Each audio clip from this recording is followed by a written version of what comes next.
Bonjour, très heureux de vous retrouver.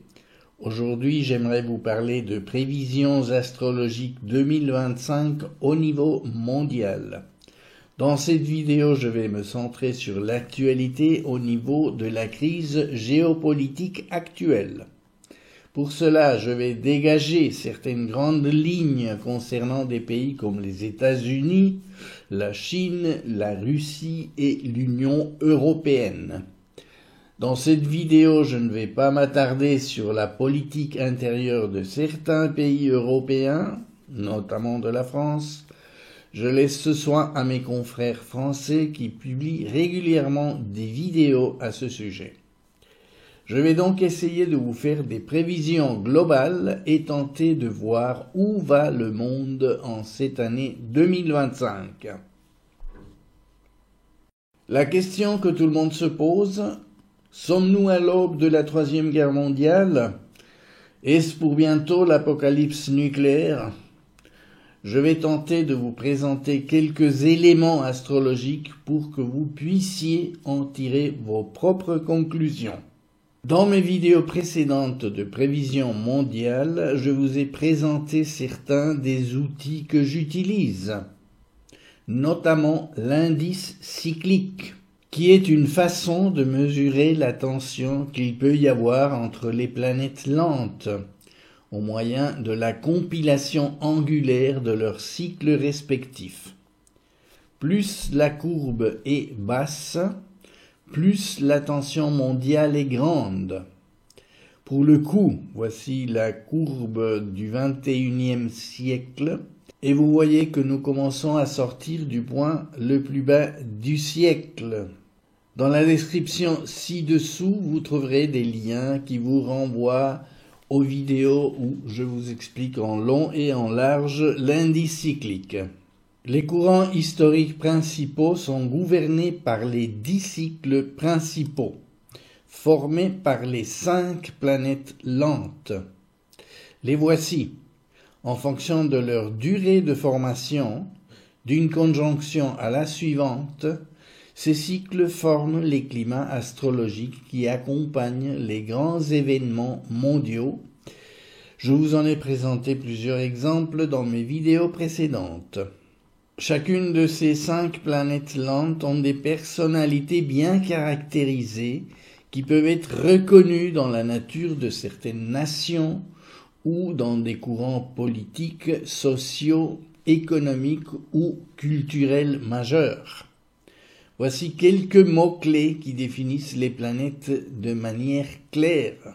Je vous laisse faire un arrêt sur image pour lire ces mots-clés tranquillement.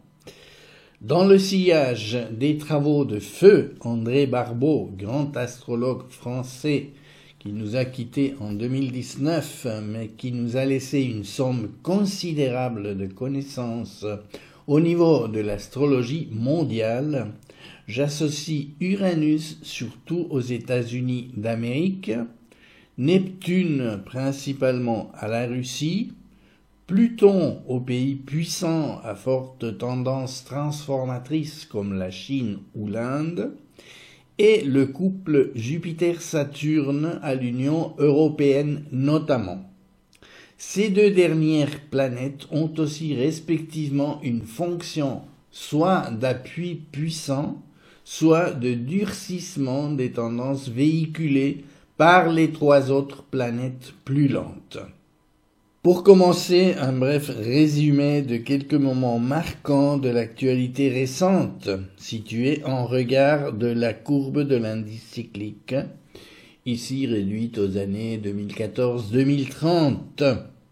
Nous allons voir que les configurations planétaires irrelatives étaient très parlantes. La dernière en date, la conjonction Jupiter-Uranus, a présidé à l'attaque du Hamas du 7 octobre 2023. Je vous montre quelques écrans pour illustrer ces conjonctions majeures. Elles se sont produites au fur et à mesure que Jupiter parcourait le zodiaque depuis le Capricorne et rencontrait d'abord Saturne et Pluton lors de la pandémie Covid-19, avec Mars en conjonction de Pluton, le 21 mars 2020, un des moments les plus marquants du début de la pandémie. Ensuite, Jupiter a rencontré Neptune avec l'invasion de l'Ukraine par la Russie. De nouveau, Mars conjonction Pluton. Et enfin, Uranus, lors de l'attaque surprise du Hamas en Israël avec Mars carré Pluton.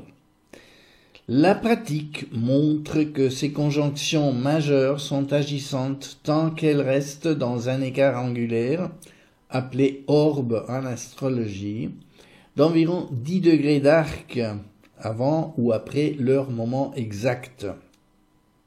À noter, on voit que chacun de ces moments est accompagné d'un aspect de Mars avec Pluton, plus ou moins agressif selon l'événement concerné. Mars fait le tour complet du zodiaque en 2 ans, alors que pendant ces périodes, Pluton bouge de seulement quelques degrés dans le ciel.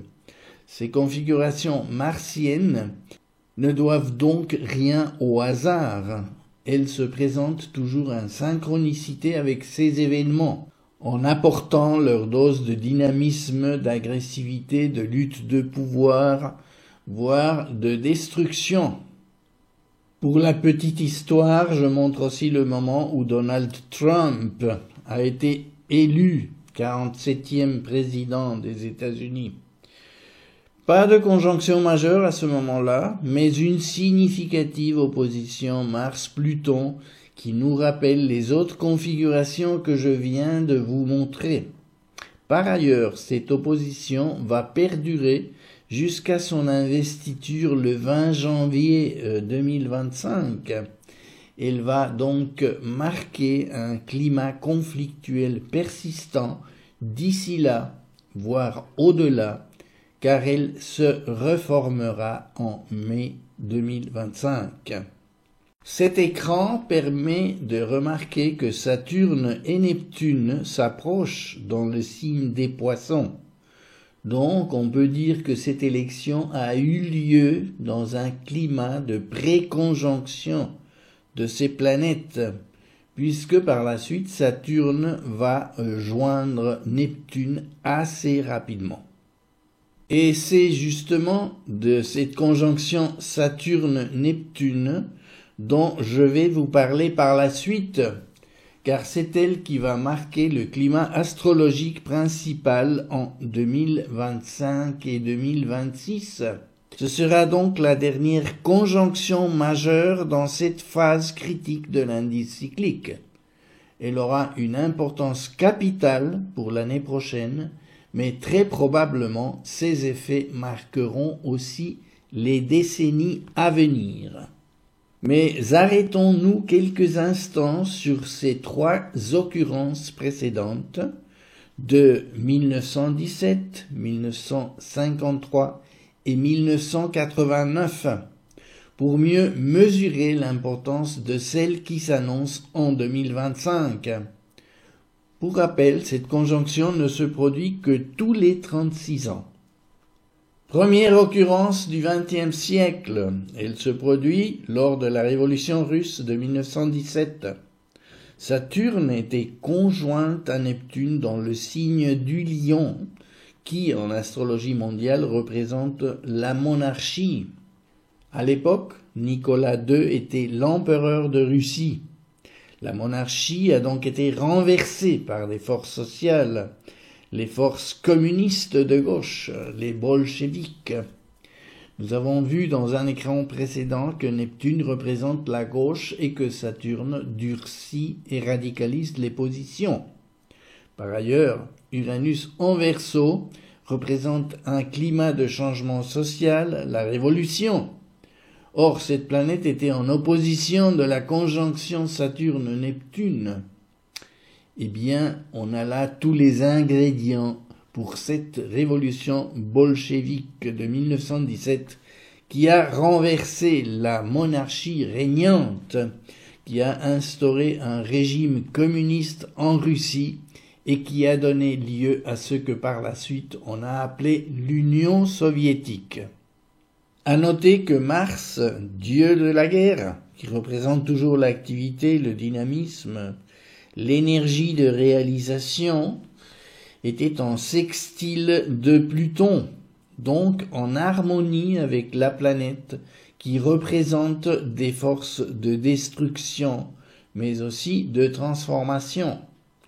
La Russie s'est donc transformée en un régime communiste.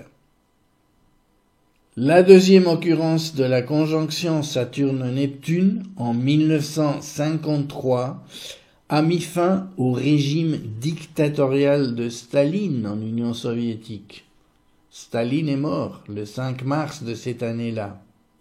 Cet homme représentait le pouvoir absolu d'un dictateur sur son peuple, cause de la torture, de la déportation, de l'internement en goulag, de la mort de millions de Russes. Sa disparition ouvrit la voie à une nouvelle orientation de l'Union soviétique qui dénonça et condamna les crimes de Staline. La conjonction Saturne-Neptune en balance représente ici une réforme de l'Union soviétique, d'autant plus qu'elle s'est produite au sextile de Pluton. Mars, lui, en bélier, son signe, était en opposition de la conjonction, et aussi en trigone de Pluton et en carré d'Uranus. La troisième occurrence du XXe siècle s'est produite lors de la chute du mur de Berlin, le 9 novembre 1989. La conjonction Saturne-Neptune s'est formée dans le Capricorne, qui est aussi le signe qui représente le pouvoir en place, le gouvernement. Et cette conjonction est de plus accompagnée par Uranus, la planète qui représente les changements soudains. À cette occasion, cette triple conjonction était également amplifiée par l'opposition de Jupiter. L'inévitable Mars était en conjonction de Pluton, qui était lui en harmonie avec ces événements. Comme on sait, 2 ans plus tard, la chute du mur de Berlin a entraîné la chute de l'Union soviétique sous le gouvernement de Mikhaïl Gorbatchev. On le voit, la conjonction Saturne-Neptune à chaque fois a représenté d'une part l'instauration et d'autre part la transformation d'un régime communiste, plus généralement d'un régime de gauche, de forces collectives neptuniennes qui unissent les gens autour d'un idéal égalitaire qui, en l'occurrence, se sont incarnés dans cet énorme pays de l'Europe de l'Est et d'Asie qu'est la Russie. À chaque fois, le renouvellement de cette conjonction a représenté une grande nouvelle étape dans l'histoire de ce pays. Et à chaque fois, Mars était en relation avec Pluton, la planète des transformations. Que dire alors de la situation actuelle en Russie ? Nous ne pouvons pas affirmer que cette nation soit encore inspirée par un idéal communiste. Mais le passé étant ce qu'il est pour ce pays, pour une grande partie de la population, il y a beaucoup de nostalgie à propos de la grandeur de l'Union soviétique. Cette nostalgie est incarnée parfaitement par son président, Vladimir Poutine, pour qui, je cite, « La plus grande catastrophe géopolitique du XXe siècle a été la chute de l'Union soviétique, sa désintégration. » Et donc il est porté par ce désir de rétablir la grandeur de la Russie. Est-ce qu'il est suivi par tout le peuple russe dans cette démarche ? On ne peut pas l'assurer. En tout cas, depuis l'invasion de l'Ukraine, beaucoup de Russes qui étaient déjà ouverts aux valeurs de la civilisation occidentale ont quitté la Russie. Donc il y a de bonnes raisons de croire que la majorité des Russes qui habitent actuellement en Russie, ont volontairement ou de force rallié cet esprit de nostalgie de l'Union soviétique et de la grandeur de la Russie. Mais il est possible que le peuple profond nourrisse encore des idéaux communistes, égalitaires, voire anticapitalistes, mais qu'il rejette l'autoritarisme dictatorial, à nouveau incarné par Vladimir Poutine. Dans ce sens, je considère que Neptune continue de représenter la mentalité de la majorité du peuple russe actuel, et dans ce cas, la nouvelle manifestation de la conjonction Saturne-Neptune, qui est en train de se former actuellement dans le signe des Poissons et qui entrera dans sa phase active à partir du début février 2025, avec au début un écart angulaire de 10 degrés, entraînera la Russie dans un climat de grande crise, de grands changements, de transformations, tout comme ce qu'on a vu pour les 3 autres occurrences qui ont eu lieu pendant les XXe siècle. Cette nouvelle manifestation de la conjonction se situera vers la fin du creux de l'indice cyclique, comme on a vu. Donc, dès février 2025, nous entrons dans une longue période pendant laquelle elle sera effective. Elle atteindra un premier point culminant en juillet 2025, où les 2 planètes ne seront qu'à 13 minutes d'arc de distance, puis elles passeront sur la conjonction exacte le 20 février 2026, tout en restant dans un orbe agissant jusqu'en février 2027. C'est donc en gros une période de 2 ans qui commence au début de 2025, pendant laquelle de très grands changements sont à prévoir en Russie, mais aussi par voie de conséquence dans le reste du monde. Pour ce qui est des prévisions en parallèle de cette conjonction, l'année 2025 semble commencer en grande tension. D'une part, Jupiter et Saturne en carré font penser aux difficultés que traverse actuellement l'Union européenne, poussée de l'extrême droite d'une part, des gouvernements pro-russes d'autre part, faiblesse économique et politique en France et en Allemagne. Des guerres diverses dans le monde sont exacerbées par cette opposition Mars-Pluton qui va durer quelques mois, puisque la planète rouge effectue ces mois-ci une boucle de rétrogradation actuellement en Lion, signe de feu qui ne recule devant aucun danger et qui sait s'imposer. À ce stade, on peut supposer que la situation en Ukraine soit hautement critique, en attendant l'arrivée de Donald Trump au pouvoir aux États-Unis dès le 20 janvier. Si une paix chaude se dessine entre la Russie et l'Ukraine, cela ne manquera pas d'ouvrir une période d'instabilité politique dans ces 2 pays. Pluton, entré fraîchement dans le Verseau, promet une longue période de troubles politiques et sociaux en vue d'une transformation totale de notre société, ce qui va prendre forme au cours des 18 prochaines années, le temps que prendra la planète à traverser le signe. Du coup, nous verrons la technologie se développer à l'infini, notamment en raison de l'essor inouï de l'intelligence artificielle, le Verseau étant un signe technologique par excellence sous la régence d'Uranus. En attendant l'activation de la conjonction Saturne-Neptune, les choses devraient se calmer relativement jusqu'à mi-avril, où Mars finira sa rétrogradation en renouvelant son opposition à Pluton.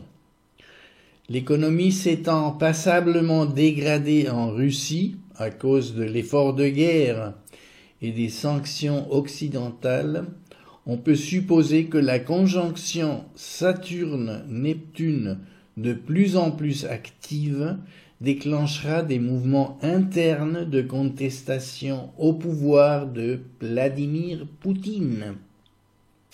Ce sera en tout cas une période difficile pour l'Union européenne avec le retour en force du carré Jupiter-Saturne dès début mai et jusqu'au début juillet. Mais voilà que dès fin mai, la conjonction Saturne-Neptune se formera pour de bon en Bélier, avec Mars en sesqui carré. Ce dernier est un aspect mineur de 135 degrés, mais il peut jouer un rôle de déclencheur des effets de la conjonction, surtout que celle-ci se produira dans le fief de la planète rouge, le Bélier. Sera-ce le signe d'une éruption de violence?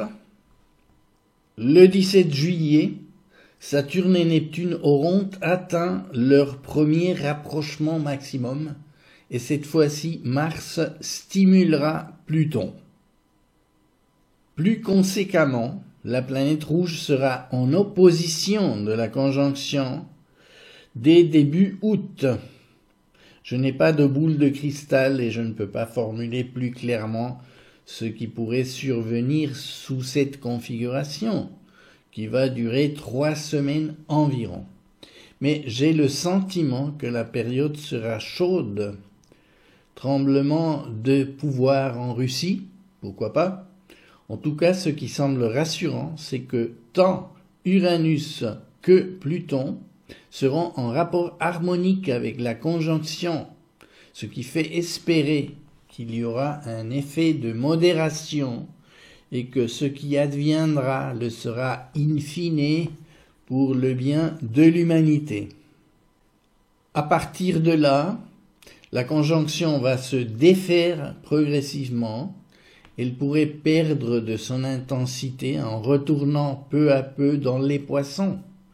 Mais il y aura quelques injections de rappel, si j'ose dire, de la part de Mars, comme ici le 15 septembre, où Mars sera à nouveau en carré de Pluton, alors que la conjonction sera bien active à cheval entre les poissons et le bélier.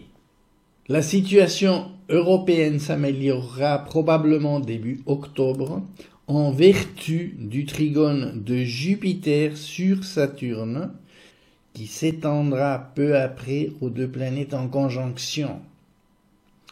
Mais les choses pourraient se compliquer sérieusement avec l'entrée en jeu de la Chine, en vertu de l'opposition Jupiter-Pluton, déclenchée peut-être par le sesqui carré de Mars à Saturne. Serons-nous en présence d'une guerre économique exacerbée entre l'Occident et le géant jaune? Nous verrons bien. Cette opposition va perdurer jusqu'à fin novembre, mais on peut espérer que les États-Unis exerceront une influence, une forte pression modératrice, étant donné le trigone Uranus-Pluton, qui sera toujours présent, bien que fin octobre, début novembre, il y aura un fort regain de tension vu l'opposition de Mars sur Uranus à cette période. La situation sera probablement très compliquée à ce moment-là.